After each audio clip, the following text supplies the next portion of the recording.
noite. Esse é um trabalho apresentado aos alunos do primeiro período do curso de Direito da Unitins, para a disciplina de Filosofia do Direito, que é ministrada pelo professor Luiz Rodrigues. E temos como coordenador do curso o senhor Paulo Belli. A autoria desse trabalho é de Beatriz Bezerra, Gabriela e Silvia Letícia. Nós vamos falar sobre o capítulo 15, que tem como tema Ronald Dworkin e a luta contra o desencanto ou o direito na ética interpretativa da filosofia do direito liberal.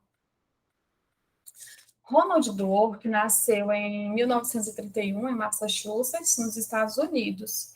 Ele foi o principal expoente da filosofia do direito liberal e aborda questões e os legados de Fuller e de Hart.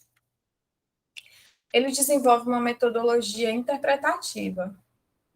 A teoria jurídica não mais podia ser pensada simplesmente como filosofia jurídica, e várias correntes de pensamento implicavam que o direito devia ser colocado no contexto social para ser devidamente compreendido, ou que a política subjacente do direito devia tornar-se visível.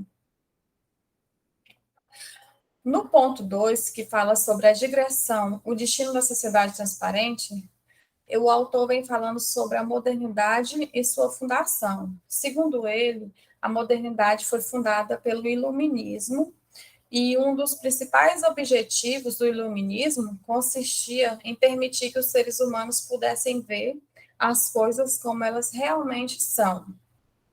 Sobre a postura epistemológica dominante na filosofia jurídica da modernidade, tem sido o positivismo. Enquanto epistemologia, o positivismo enfatizava um exame crítico ou uma análise livre dos valores. Num sentido forte, o positivismo jurídico é uma filosofia de transparência e de convicção social. Nós vamos ver também um pouco do que pensavam os autores do início da modernidade.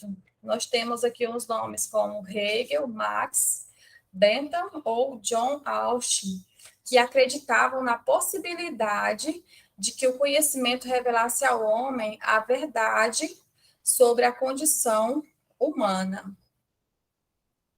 Assim, ficou evidente que a ciência social não é uma mera questão de descrição, ela é profundamente interpretativa.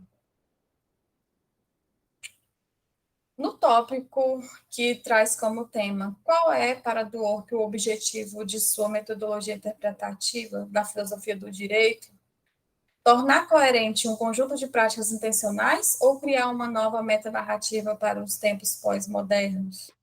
O autor vem trazendo o conceito de desencanto, que, segundo ele, o desencanto ocorre quando o homem se dá conta de que o mundo não tem um sentido objetivo e compreende que lhe compete criar uma objetividade para o sentido. Dworkin definiu seu projeto como teoria jurídica interpretativa. A teoria do direito dele é a de que a natureza da argumentação jurídica se encontra na melhor interpretação moral das práticas sociais existentes. West, 1992, 1. Ele procurava uma nova objetividade para o discurso jurídico e um novo sentido à prática jurídica, uma prática que ele revigora com um compromisso ético particular, que é o liberalismo jurídico. No tópico A Crítica do Positivismo Jurídico e a Teoria Hartiana do Raciocínio Jurídico, Dworkin define a tese positivista como uma concepção de direito como simples questão de fato, e argumenta que tanto o positivismo jurídico quanto as teorias do direito natural estão, na verdade, em busca de uma resposta à pergunta: o que é o direito? Ao se defrontarem com um certo conjunto de fatos simples que dão respostas prontas e de fácil entendimento. Para Dworkin, a análise positivista de Hart implica que, para além de um certo ponto onde a regra se esgota, não há fatores jurídicos que sujeitem os juízes, quando eles trabalham numa área obscura e periférica do direito, eles têm um poder discricionário não jurídico. Há uma resposta inerente à gramática da argumentação jurídica, Dworkin quer que consideremos em profundidade que os advogados estão realmente fazendo em termos de prática jurídica nos casos difíceis. Ele nos pede para usar seu próprio discurso como um ponto de partida. O direito parece certo, não parece haver nenhuma resposta jurídica óbvia. Quanto à teoria inicial de Dworkin sobre a prática jurídica voltada para a coerência com base em princípios, o primeiro passo que ele fez foi distinguir entre poder discricionário forte e fraco. Para ele, o poder discricionário forte ocorre quando as autoridades não estão apenas presas a padrões preexistentes que tenham sido estabelecidos por uma autoridade, por uma outra autoridade. Já o fraco ocorre quando o padrão não pode ser aplicado de modo mecânico. Há necessidade de exame e avaliação do que o padrão significa em um caso. Então, Dworkin distingue as regras e princípios de duas maneiras. As regras operam como um todo, um tudo ou nada.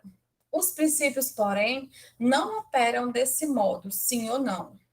Na segunda maneira, ele afirma que as regras nunca entram em conflito. Se isso acontecer, uma regra será errada ou inválida. Já os princípios podem entrar em conflito e, de fato, o fazem. Eles apontam para considerações diferentes e a relação entre princípios conflitantes vai depender da circunstância do caso específico. Então, agora eu passo para as minhas colegas que darão continuidade à apresentação.